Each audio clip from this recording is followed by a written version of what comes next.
That music just has you rocking around the Christmas tree this morning. Well, welcome to KENS 5 Sunday morning and Merry Christmas, San Antonio. I'm Vanessa Croy. Thanks for joining us. Always good to be with you. I'm Henry Ramos. A very special morning in store for you because, we're going to do something a little bit different this morning. We're going to take a look back at some of the top stories. You're like, oh, yeah, it's like, oh, yeah, I remember that. All the good ones this morning. All right, first one up, take a look. Yeah, so it may be Christmas today, Vanessa, but the spirit will last a little bit longer in some places around town. This is a good reminder, and one of those places, the San Antonio Zoo. One of my favorite places in town. All right, Zoo Lights is bigger, brighter, and wilder than ever before. Zoo Lights is filled with different twinkling wildlife trails, and there is always something for everyone. We also have the North Pole and daily parades, live music. We have a laser light show that comes on and plays a lot of San Antonio sounds, which is a lot of fun to see. Zoo Lights goes on until January 1st and is included with standard admission. And you get to see a lot of the animals when you're out there. That's my favorite part. Well, heading on over to San Antonio's Botanical Garden, we always know it's known for its beautiful plants and landscape, but until on January 8th, you can also get a chance to see the garden illuminate the sky with a special light display. Lightscape is a once-in-a-lifetime experience with over 100,000 sparkling lights. You can get tickets on their website at sabot.org/lightscape. And what we're doing, if you kind of get the theme, is we want to remind you of all the wonderful things around our city. After Christmas, you and your family can head out. One of those places to get your heart pumping, a little get ready to lace up your ice skates in the coolest place in town. Of course, we're talking about the Rotary Ice Rink at Travis Park is still open, and tickets are only $14 for all ages. The ice rink will be open actually through January the 16th. For more information, we have it posted at kens5.com as well. This is one of those things, Vanessa, I have not done because I'm honestly a little scared and terrified to go out there. I've never been either, but if I go, you'll find me holding onto the wall. Yeah, that's us. Hopefully not knocking any children over with my lovely ice skating skills. Not the children while everyone's just skating around us. They're better than me, I know. All right, now to three stories that made headlines this year. It disappeared from Germany after World War II and once belonged to a king, but a 2,000-year-old marble sculpture has been found in an unlikely place. This is a crazy story. An Austin, Texas woman bought the sculpture, and get this, a Goodwill for just $35. Wow. Laura Young said she wanted to figure out what the sculpture was, so she did a little research and found out it was nearly 2,000 years old. The statue now lives here in San Antonio. It'll be on display at the Museum of Art until next year. That was a big story. This was also another big story. You may remember this one. An Elgin teen has the story of a lifetime after he survived being swept up right here into a tornado in his pickup. 16-year-old Riley Leon had been driving home after a job interview. Well, this shocking video, look at this, was posted to Twitter. It went viral. Well, the truck had been in his family for over a decade, was also damaged. And that's when right here, a Fort Worth-based Chevy dealership stepped up and said they would give Riley a brand new Silverado. I love that. We had angels riding with him in the front seat that day. Amen. Well, it was a record-breaking year for Houstonian Jim Mattress Mac McIngvale. He made a record-setting bet of $3 million on the Astros winning the World Series. Well, guess what? We all know what happened. Go Stros. With the Astros' second ever World Series win, along with smaller bets, his winnings totaled around $75 million. But I love Mattress Mac. He does so much for not only the Houston community, but Texas all over, and just really gives his heart out to those who need it. He steps up to the plate. See what I did there? Yeah, I like it. Well, 'tis the season for holiday travel, which comes with, of course, packed planes and airports. But imagine you're getting to your destination, discover, you have no suitcase. That is not a good thing. In the first 6 months of the year, U.S. airlines lost or damaged nearly 1.5 million pieces of luggage. Lots of luggage. Rachel Polinsky shows us how one person's loss can be another person's gain. When you're at baggage claim, when I got there, my luggage was not there. It's not hard to find folks who have lost their luggage. It's kind of a little bit to be expected. While the majority of passengers, and we're talking 99.5%, do get their bags back, it ended up taking 4 days to get our luggage back. Have you ever wondered about that other 0.5%? Those bags may end up in Scottsboro, Alabama, here at the Unclaimed Baggage Center. When millions of people are traveling every single day, that fraction of 1% really does add up to a lot of unclaimed bags. That's nice. You're looking at the contents of those bags right here at the nearly 50,000 square foot storefront, which has become a tourist attraction to more than 1 million shoppers each year. Definitely. Just like Verla Doolin from Ohio. This is exciting. Yes! Who agreed to open an orphan suitcase in something the company calls the baggage experience. Look at this. A men's long sleeve button down shirt. That looks good. Verla didn't find any emeralds or rubies. Oh my gosh, look at that. She did walk away with a nice souvenir. Wow, I love this. Isn't that cool? So how exactly does a lost suitcase make its way here? Well, the airline has 90 days to get the bag back to its rightful owner. If they don't, the Unclaimed Baggage Center, which has contracts with all major airlines, comes into the picture. We have truck drivers that make the trip around the country to pick up these unclaimed bags from airlines, and we bring them back here to Scottsboro, Alabama, in our operations facility, where we sort and process these suitcases. Then, each item gets sorted into one of 3 categories: sell, donate, or recycle.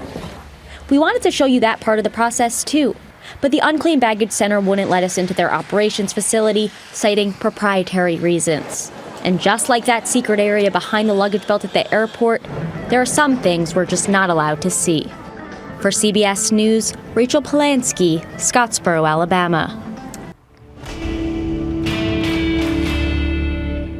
And as many of us are celebrating Christmas today, many of us are also looking forward to the new year. Also around the corner, which you usually don't like to say around the corner, but it's almost here. And not everyone celebrates the new year on January 1st. Brandon Lewis with our Verify team looks into when people ring in a new year in other countries. People around the world will soon ring in the new calendar year. For some countries, January 1st is a massive party. But is that the case everywhere? Let's verify. Do all countries celebrate the new year on January 1st? Our sources are the U.S. State Department, the UK Foreign, Commonwealth and Development Office, and the State Council of China. Since the 1500s, the Gregorian calendar has marked the new year on January 1st. That's the calendar much of the world began using by the 20th century, but some countries still use their own calendars. For example, while we are ringing in 2022, in Nepal, it's 2078. They use a historical Hindu calendar and will celebrate the new year in mid-April. The same goes for Ethiopia, which has its own 13-month calendar and will ring in the year 2014 in September. Some countries use their traditional calendar and the Gregorian calendar simultaneously, like Israel, which widely uses the Gregorian calendar, but January 1st isn't a holiday. Instead, New Year's is on Rosh Hashanah, which usually falls in September based on the Hebrew calendar. There are also cultural New Years, like in China, where January 1st is a public holiday, but the big celebration is on the Lunar New Year a few weeks later. So, it's false that all countries celebrate the new year on January 1st. With your Verify, I'm Brandon Lewis. To receive daily fast facts to your phone, text Verify to 202-410-8808. And to sign up for our newsletter, visit verifythis.com/email. All right, don't go anywhere, because after the break, Casey Vieira shows us his sports Christmas list. He hopes it can come true in the new year. Can't wait to see that. Stay with us.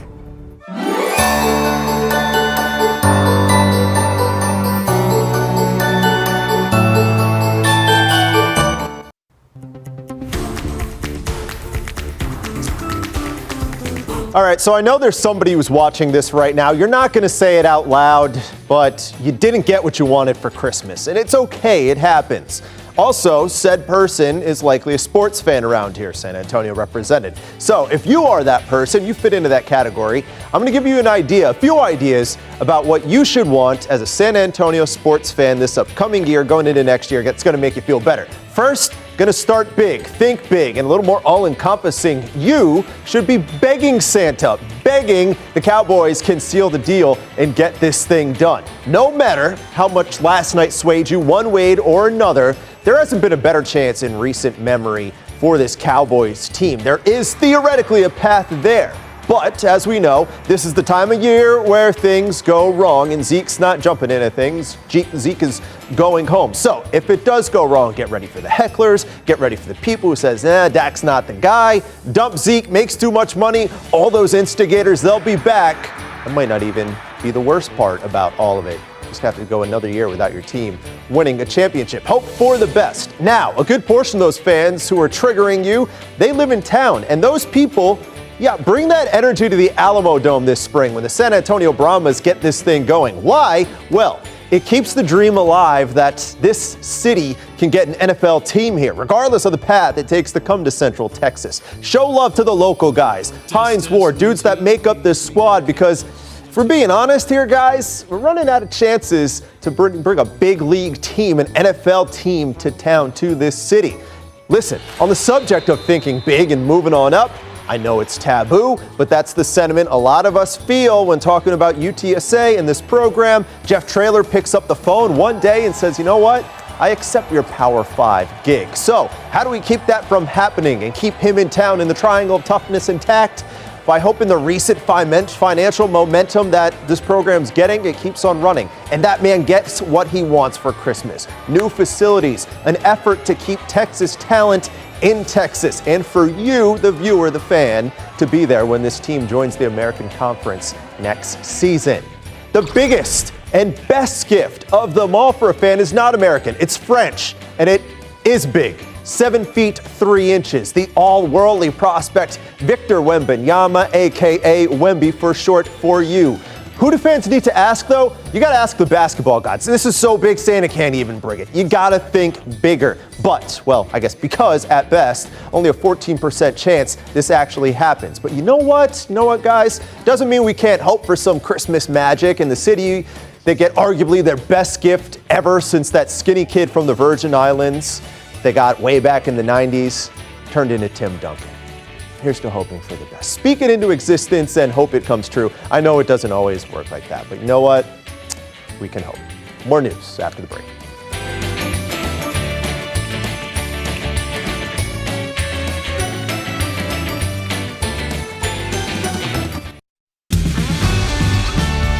So as we prepare for a new year, we wanted to look back at this year too. And we all know everyone in San Antonio loves their eats, and our very own Lexi Hazlett covers restaurants and food trucks in her Neighborhood Eats series every Thursday and Saturday. Absolutely. So we're looking at some of her top picks from this year, and first up, Susanna is known for good prices and loaded plates like the Eddie Special. You know, they pride themselves on their authentic Mexican food. The business has been around for about 35 years. They're open every day but Mondays until 2 p.m. Boy, that looks delicious. All right, next up, it's a food truck serving up some great Tex-Mex Grata Cocina.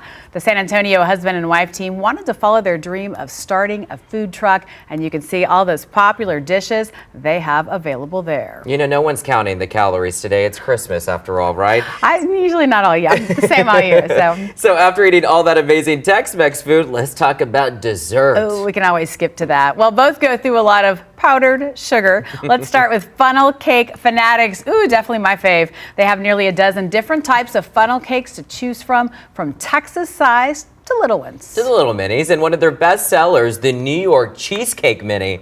Oh, it comes with either ice cream or whipped cream. Lexi's favorite, she told us, is the Cinnabon. It has a homemade cream cheese frosting and cinnamon sugar. Whoa, just throw some bacon on there for you, Henry. It'd be perfect. All right, check this out. The next up is a Louisiana staple right here in San Antonio. It's called the Beignet Stand. Those actually are my favorite. They just opened their first brick and mortar off Broadway and are open Wednesday through Friday from 7 a.m. to 2 p.m. One of the things that sets them apart from other sweet shops is they serve full-on meals. One of the favorites has San Antonio flair as well. It's called a beignet burger. What? It's made with beef short rib brisket. Sorry, let me try one more time. Beef short rib brisket and shoulder clad and marinated in their pastora style marinade overnight before served. That was a tongue twister just to say, just give me that beignet burger. Oh, that sounds delicious. I know. Because I can only imagine it's like the sweet and then it's got the salty combination. I love beignets. My mom made those for us growing up. Those are my favorite. Yes, and if you're like us, we always enjoy a good brunch, and Lexi has the perfect place. She always does. Alamo Alamo Biscuit Company is a UTSA grad's vision for a company built on what else? Biscuits, yes. So Lexi shows us that he didn't let anyone stop him from achieving his dream.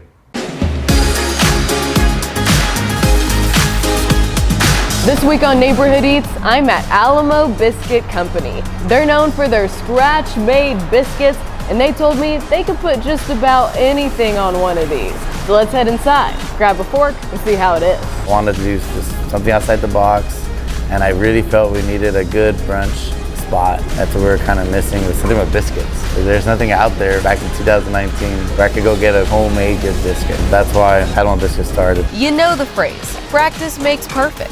But when I questioned how long it took to perfect the recipe, To say more like how many weeks or months, right? Let's go there. the biscuits are key to several plates here, especially the option suited for Texas barbecue lovers. Brisket Benedict. So our brisket is one of our top sellers, right? Real tender, juicy, and mad flavorful. We top it with a brisket poached egg, our in-house hollandaise. They told me that they also smoke their brisket in the back. It is truly that scratch-made experience. But my favorite, the strawberry French toast. We use our baby biscuits and we cut them in half and we dip them in our special batter, deep fry it, and then we toss it in cinnamon and sugar. Then of course you got the fresh eggs and the potato hash with it. They also showed off their baked goods. And for the kids, they made the pancake with bacon and eggs. And for the adults, well, that's another story. And this place isn't just big locally. They've made national headlines too. We were on the cooking channel. That was really big. It's been amazing, the feedback from all the customers and the support. A lot of it comes from, family recipes. Everything has a story. We're sharing our life with you. We've got different nationalities included in this restaurant, and we're just bringing a little bit of our background, threw that all together, and came up with some greatness. Lexi Hazlett. That's 10 out of 10. KENS 5, Neighborhood Eats. Where our last pick for must-eat places encompasses what makes San Antonio so great. Absolutely, and as Lexi shows us, this veteran-run place is more than just juicy burgers and hand-battered onion rings. Ooh, sounds good already.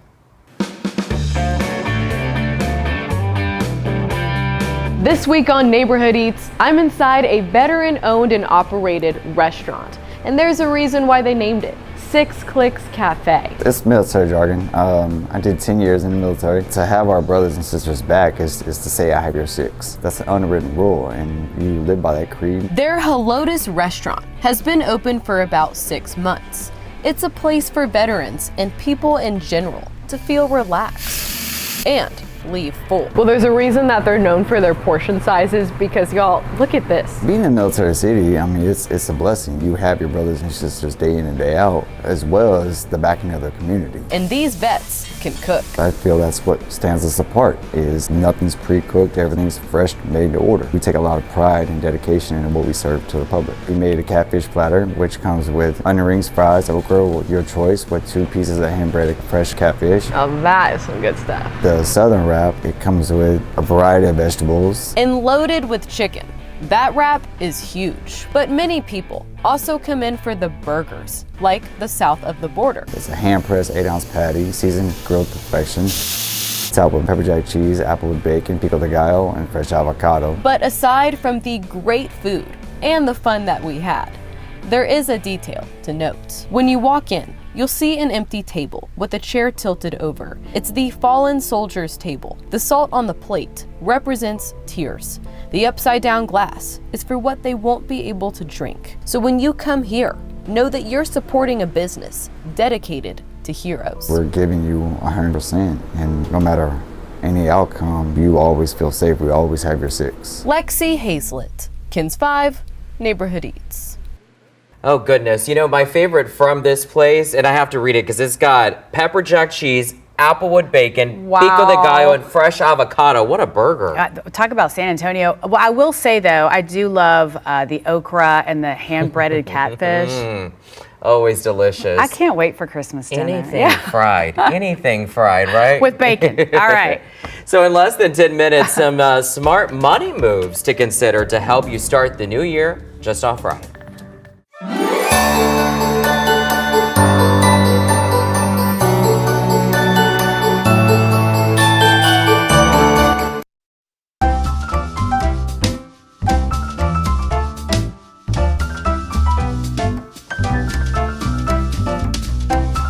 Well, Merry Christmas and welcome back to KENS 5 Sunday Morning. We're so glad you're with us this morning. I'm Vanessa Croy. Hope your morning is starting off well on this very special Sunday. Always good to be with you. I'm Henry Ramos, and we have a great show in store for you this morning.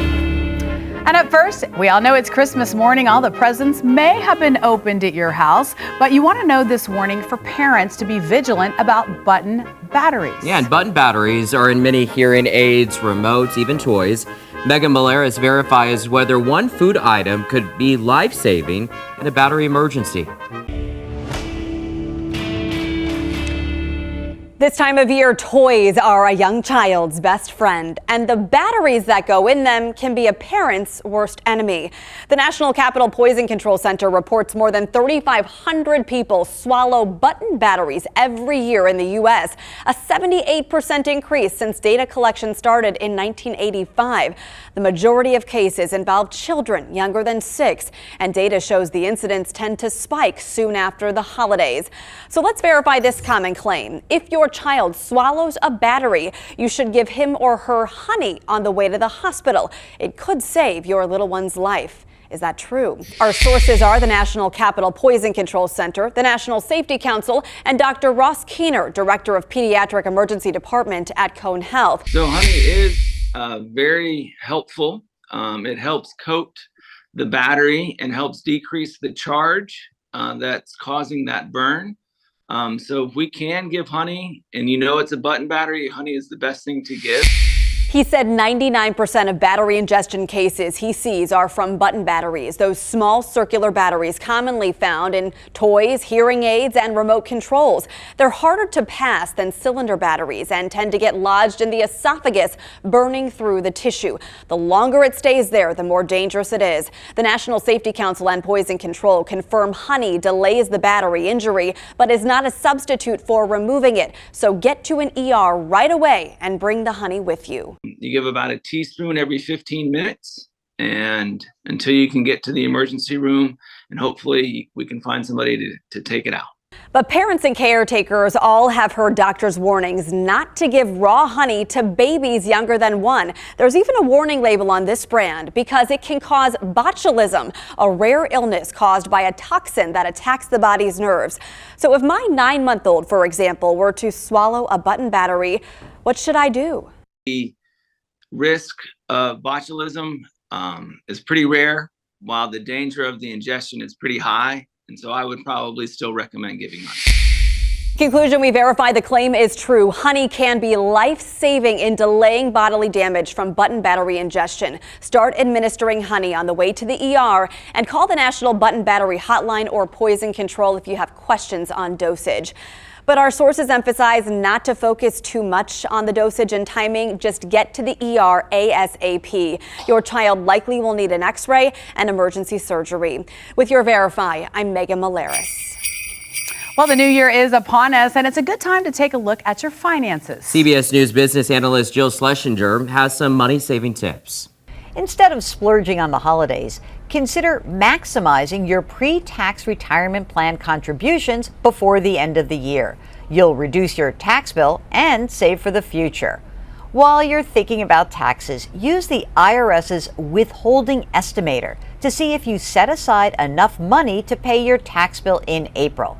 If not, notify your payroll department to increase your withholding through the end of the year. If you're not working or you're self-employed, you may want to make an estimated tax payment to reduce or eliminate potential tax penalties. And if you have contributed to a pre-tax retirement account like a 401k or an IRA, the government requires that you take a certain amount of money from the account after you reach age 72. These are called required minimum distributions, or RMDs. Failure to take an RMD results in a 50% penalty on the amount you should have taken. If you have multiple IRAs, you only need to take one RMD based on your age and the total value of the accounts. In New York, I'm CBS News business analyst Jill Schlesinger. You know, throughout the year, we celebrate a special teacher in our area with the KENS 5 Excel Award. And while each teacher has a special story, as Sarah Fergani explains, this teacher from Comel ISD actually left her first job to become a teacher. We wanted to surprise you, so I'm glad that we're starting off the week.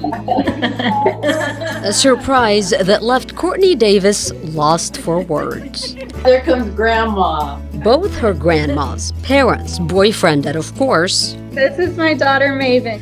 huddled together in a proud moment at Clear Spring Elementary as we honor Davis with our KENS 5 Excel Award.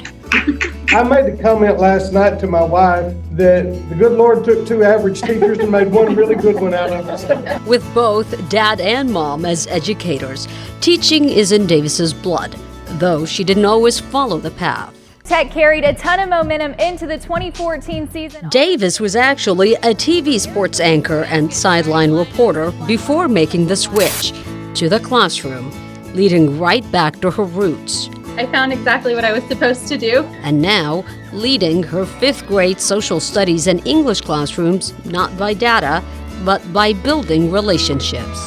Go, go, go, go, go, go, go, go. I don't really believe in just sitting there and teaching at them. And so we do a lot of games incorporated into our learning. We do a lot of cooperation where they're up and they're moving. Did he or did he not give him back? Last year, I dressed up as the Grinch and I showed up and they put me on trial and the bailiff hauled me off to jail, but then they also had to justify what they were sentencing me for. Everybody is involved and everybody has a piece of that project.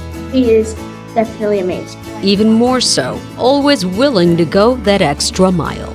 And I've been to plenty of horse shows and basketball games, and those are my forever kids. I went and sat through a very cold football game over Thanksgiving to watch a touchdown throw for the win. That's what this career is about, and that's what it's given me, and the opportunities, and I wouldn't have traded the path it took me to get here for anything. Actually, no, Courtney Davis. We actually worked together in Lubbock. So, Oh, really? Yeah. Wow. I love that. I'm so glad that she got this award. Very deserving. She also got $1,000 from our partners at Credit Human. And I always say it's always, if you want to change jobs, I used to be a teacher and here I am now That's here at right. KENS 5. So hug your teachers today, this holiday season. Tell them thank you. And so we do honor a teacher from a different school district every week in our Excel Award. Just go to kens5.com/excel to see all our winners. And now to 3 other stories we thought you couldn't end the year without knowing. And this is a good one. A baby beaver at a wildlife rescue in Massachusetts went viral with her dam building. That is right. Her name is Nevi. She's an orphan. She lives at the Newhouse Wildlife Rescue, where she doesn't get along with her female roommate beaver named Zibby. So when Zibby was moved to another habitat, Nevi became a busy beaver and started damming up the door. So no more roommates for me, she said. I'm living by myself. All right, so take a look at this. I don't know if you remember this, Vanessa, but this image, you remember this? Oh, yes. Is it a chupacabra or a coyote walking upright? This was recorded by a surveillance camera on May 21st at the Amarillo Zoo. Amarillo by morning. Okay, no. Officials say it was inside the zoo's perimeter fence, and they still don't know what this thing is. So, for now, the strange visitor is referred to as UAO, which you're probably wondering, what does that mean? An unidentified Amarillo object. You know, Henry, I'll say that Ryan Shoptaw, his guess was a raccoon. And I said, that does not look like a Does raccoon. not look like a raccoon at all. Anyway, we'll let somebody else judge that one. All right, finally, during the hottest time of the year, dozens of you at home shared your photos of squirrels taking a break in the heat. That looks like me in the summer. Well, if you don't know, there's actually a term for it. It's called splooting. It's when squirrels lay face down with all 4 paws on a cool surface to help lower their body temperatures. They can be seen splooting on the ground in trees or in roofs. You know, I didn't know that had a name for that. My dog sits like that when she gets hot. I never knew it. That's how we all do it. You know, Sadie splooting, all right. The squirrel in my neighborhood, I call her Squirrelina. She's cute. Squirrelina. Oh, Squirrelina. does she sploot? She does, all the time. Okay, so after splurging it on the presents, you may be thinking, okay, I got to eat some ramen for the next few weeks, right? But after the break, Lexi has some places where you can get a good meal for under $10.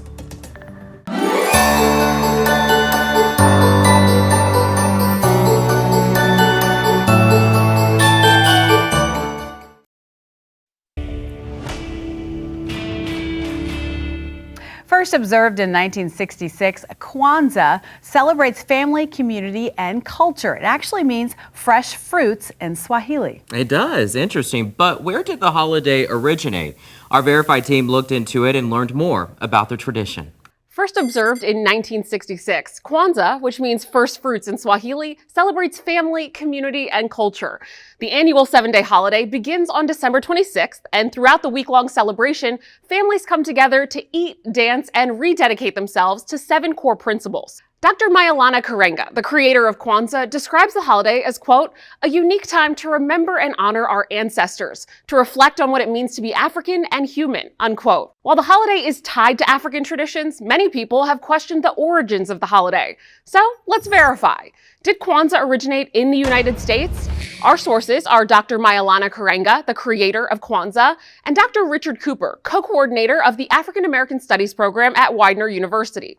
Karenga was born in Parsonsburg, Maryland. An activist in the Black Power movement of the 60s, Karenga co-founded the organization US, a cultural and social change organization which was based on the principles that later became the pillars of Kwanzaa. According to African American Studies scholar Dr. Richard Cooper, Karenga created Kwanzaa as part of a broader Pan-African movement in the 60s. The symbols of Kwanzaa, including the candles and the flag, are deeply rooted in African culture. Black represents the culture, red we say represents the blood or the people, green in fact represents the land. While Kwanzaa is celebrated right after Christmas, it's not an African or African American version of Christmas, according to Cooper. Instead, think of it as that it's grounded in bringing the family together, bringing the community together. It's a move away from capitalism.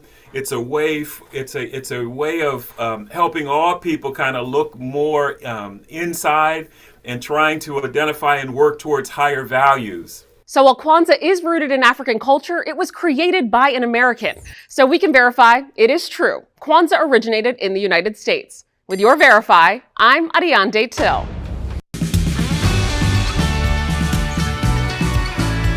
You know that sound. So now that the presents are unwrapped, okay, you may be thinking, all right, I got to cut back on my spending. Probably spent a lot on the gifts, Well, right? that's so true. But you don't need to sacrifice tasty food to save a couple of bucks. Well, Lexi Hazlett is sharing 8 meals you can get for just $8 and under. Take a look. Well, who doesn't love saving money, right? In these times, we're looking to penny pinch any chance we get. But as Texans, we also want to support local restaurants who are struggling. I spoke to owners who are taking pay cuts because they don't want to go up on their prices. They want you to keep coming back. So they're willing to lose money to gain your business. So we're highlighting 8 local spots that have 8 meals for $8 and under. First, we went to a San Antonio staple, Burger Boy. It's really important for us as a brand and as a company to be offering affordable meals to the community so that they can come out, with their families and really enjoy something that's going to be under $8 for them. I tried the Bates Special. It's a juicy burger with lettuce, tomatoes, pickles, and mustard, fries, and a drink. All together was $7.59. Then I drove near downtown to Chaz Market and Kitchen. It's been around for decades. This is our Korean beef bulgogi rice bowl, white rice, and on top we have our thinly sliced prime beef. This is not fast food, this is authentic Korean food. Just for $7.99, it's a great deal. We want to have every person able to eat a healthy, authentic, full meal, for a good price. I'm gonna be full after that one. Another family-owned business, Kain Na Filipino Cuisine. They told us they have 50-cent lumpia every Tuesday. That affordability still with the quality of it, that's very important for us. Also important to them, hearty options. It's a pancit, it's rice noodles with a stir-fry vegetable. We do it as a bowl, that is $7.99. Passionate business owners make up the backbone of this entire segment.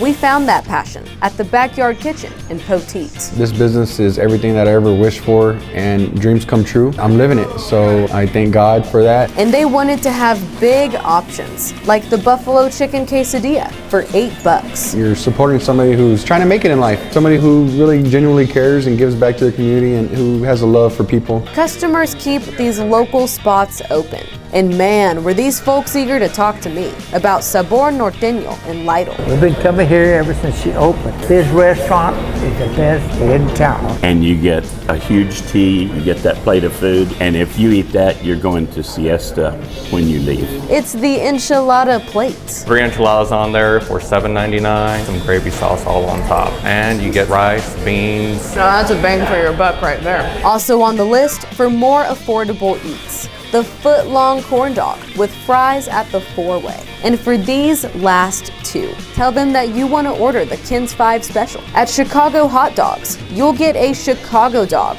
with fries for $8. And at Sophia's Pizzeria, they'll hand you 2 slices of pepperoni or cheese pizza with a couple of garlic knots for $8. Knowing that times are tough and people have limited budgets, we're looking to be able to provide something at an affordable price. I'm Lexi Hazlett for KENS 5.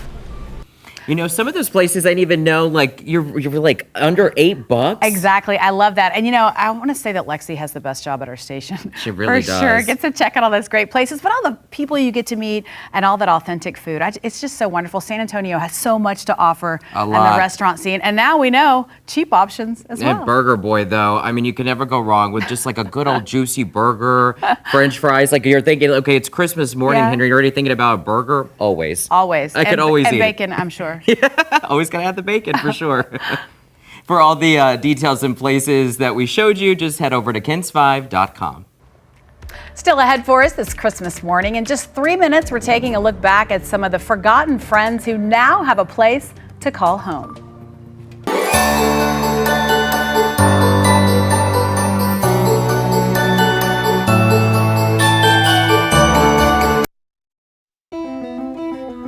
Well, it's always that time on Sunday, and we're going to do some reflection here because this year, KENS 5 set out on a mission to help find homes for forgotten friends, like those pets that are abandoned or neglected and left at a local animal shelter or rescue. Well, the friends we highlighted were the animals who'd been living at the shelter the longest time. And on this Christmas morning, we're happy to report 11 out of the 15 pets we featured have been adopted. I love that. Almost brings a tear to my eyes. That's incredible, and it's all credit to you at home. But here's a look at our no longer forgotten friends. Christmas is a magical time of hope and happiness, which is why on this morning's Forgotten Friends, we're taking a look at all the pets who now have a forever home. Our first positive story starts with Jackson. The 3-legged lab and terrier mix was at the Bulverde Area Humane Society for almost a year and a half. That is, until the Evatt family saw Jackson on KENS 5 and adopted the lovable pup. Tanner the tabby also found a loving home. The green-eyed handsome fellow was found hiding in a car engine. That's before his new mom, Lisa, adopted him. She told us she rushed over to the Humane Society the same day she saw Tanner on our show. And another tale of success. Chicken Little was at the New Braunfels Humane Society until Lisa adopted the cute fella after seeing the segment on KENS 5. His new mom renamed the energetic Kelpie dog, and now she tells us they are attached at the hip and love to go hiking. This sweet pit bull mix now has a home far from Texas. We featured Paige in October. For almost a year, the abandoned pup was living at the Kirby Animal Shelter. That is, until a family saw our Forgotten Friends post on social media, fell in love with that sweet face, and drove all the way from New Jersey to take her home. And speaking of home, for the holidays, Kerrville Pets Alive rescued Harvey from risk of being euthanized. And less than 10 days later, a KENS 5 viewer fell in love with those beautiful eyes, and now Harvey has his forever family. Double the love, a family saw our segment and knew 15-year-old feline Mr. Gambolini was the cat's meow. The sweet kitty is living out the rest of his 9 lives with a new roommate. The family also adopted another senior cat the same day. The Humane Society of New Braunfels tells us people were calling from California to New York about this little guy, but a local family scooped up Juno first. He was the longest cat at the shelter, but now he has a forever home. Plus more positive news, Grace, Champ, and Brody also got forever families. And finally, that feline that stole our hearts. Kenny was found in the parking lot here at KENS 5. He was rescued by Austin Pets Alive and is still hoping for a Christmas miracle. there are still 4 other forgotten friends who are in need of a forever home. I know 4. So visit our website and check out their stories. Just search for Forgotten Friends. And happy holidays from all of us here at KENS 5 and our Forgotten Friends. I love what you did there. Yep. Don't go anywhere.